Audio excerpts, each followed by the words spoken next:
zè. Yo di m senti zè. Yo, Pou m met nan bunda poch mwen kounya mwen bezwen de ti boost.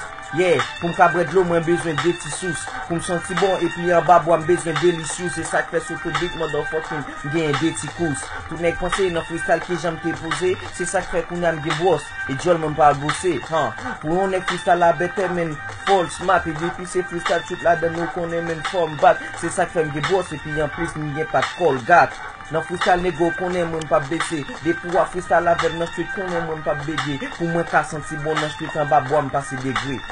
C'est ça qui freestyle, so we yo pale deli. Si monsieur pote chala li polo mwen prale deli. Pou mouto freestyle mwen yo nego yo pase. C'est ça que m rap ou pase. Et puis m rap men mou fi tu sais. Pou mouto freestyle mwen kon tare. Et puis men impact fait. Map mouto kote lte au présent vire la l'imparfait. Pendant ce temps son laptop qui a bambik nou e clavier. Ma bay MC yo bavet parce que notre jol yo bien bavé. Freestyle mwen vini pi red. Oui nego vini pi led. C'est ça que fait nan tête li kounya map décide quitter dread. Freestyle mwen yo rete mauvais. Gade ki jan map soué. Tout les gars t'as des voix loin. Regardez qui j'aime pas le prix. M'tap pour yon bac à freestyle. Qui pousse bab nan kou. Bon monsieur m'senti me soif. Bon m'prend yon kou bab an kou. Kote monsieur bon m'rale li. Bon m'montre nou boukte. De pou di freestyle nan street. Bete vibe la gen organ play corbeil.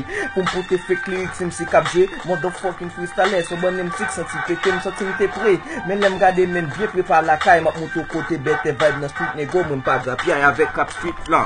Qui j'en m'a pesé couligan. Kouna m'en pas jeune bab an kou. M'a checké couligan. Hey. C'est bête vibe lié, c'est bête vibe lié, me son courant descend vient sous poche ou capable gab lié. Wap freestyle depuis longtemps, pas freestyle pour nan goum. Ça veut dire faut t'arrêter ça yo nego pour nan doom.